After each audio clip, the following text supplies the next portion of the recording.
Mother, man.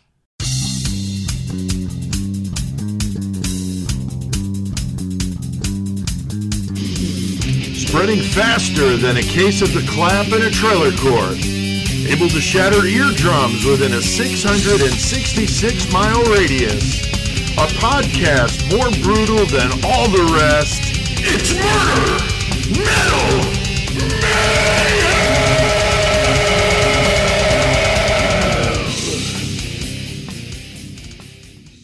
What's up, y'all? Joey here, Murder Metal Mayhem. Got to do this little interview with Meryl, bassist of the band Stabbing, who is just hot fire right now. Band is dope as hell, so very grateful to have this chance to have a little Q&A. So I'm going to get this going right away. First off, when and how did Stabbing come about?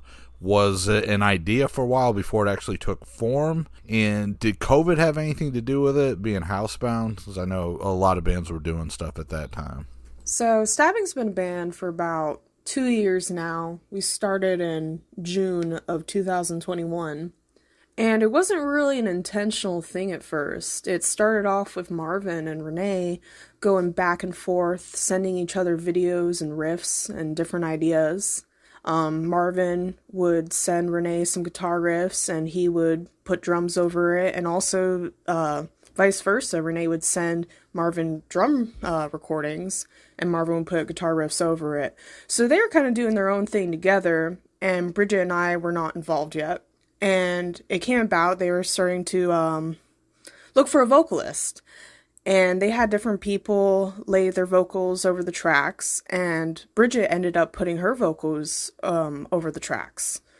And hers sounded the best. You know, everyone liked it, or they liked it the best. I wasn't really involved yet. I was in school at the time, so really focused on that.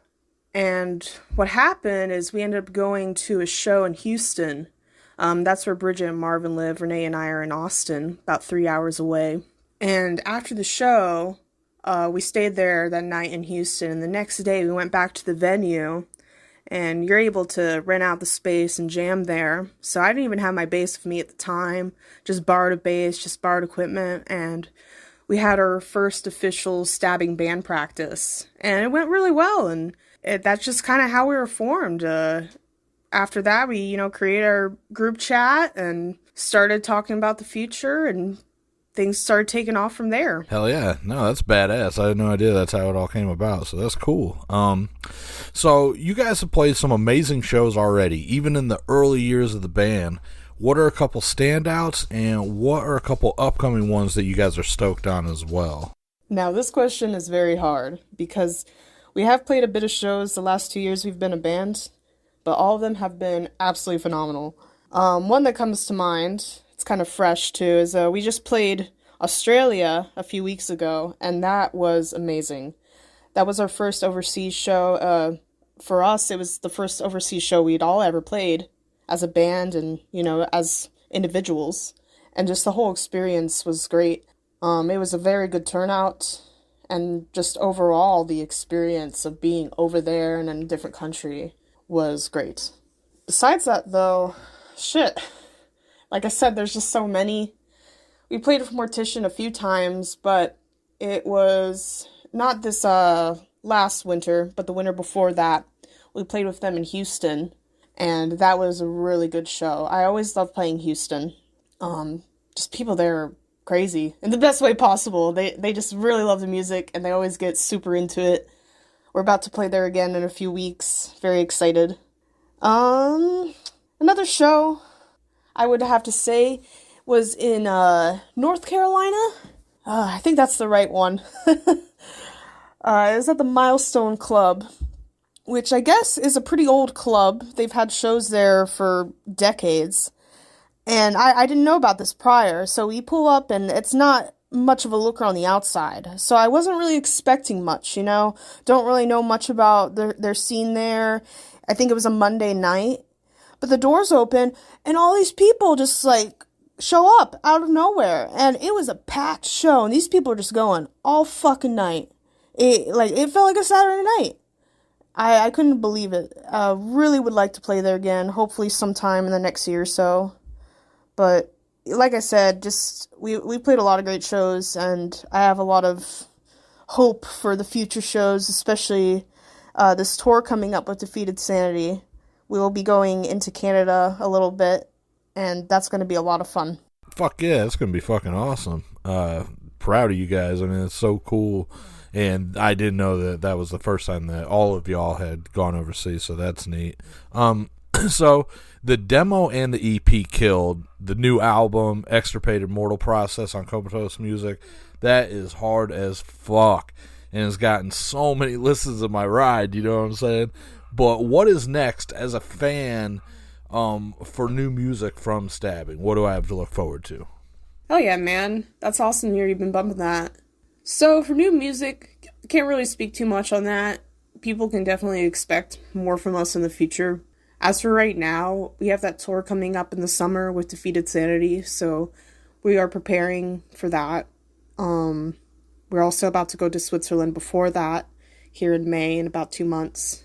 So really, we're just kind of preparing and getting ready for the tour and the shows that we have coming up. Yeah, I totally get that, and you guys definitely have a lot going on, so it'd be good to get that under wraps first. So, what are some of the biggest sources of inspiration for Stabbing?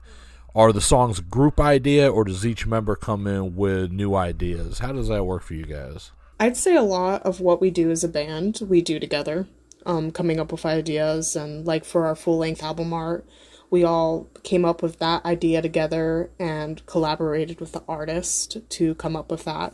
As far as the lyrics go, Bridget and Marvin write that.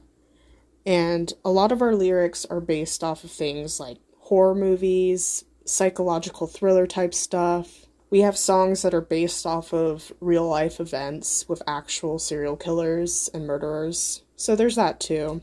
So nothing that's too far out of the ordinary for what other brutal death metal bands may do. But we are called Stabbing, so we have to keep up with the name and write shit that's brutal. Yeah, for sure. And I get, man, like, same inspiration basically that I do with Goremonger, and you're probably right. Probably most bands have somewhat the same deal. So anyway, so this comes towards the end of this interview, and like I said, thank you again so much for taking your time to do this, Meryl. Super awesome. Huge fan of Stabbing. Any final words or shout outs for our listeners?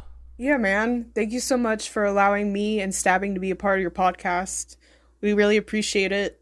Just want to give a shout out to anyone who's listening right now, anyone who's shown Stabbing love. We fucking love y'all. I want to give a shout out to our homies in Defeated Sanity. As I mentioned prior, we're going to be touring with them in July, so hope to see a lot of people out there. It's going to be a fucking great time. Thanks again, Joey. Yeah, for sure. And thank you to everybody that checked out this interview. Go check out Stabbing. You will not be disappointed.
Mother. Man.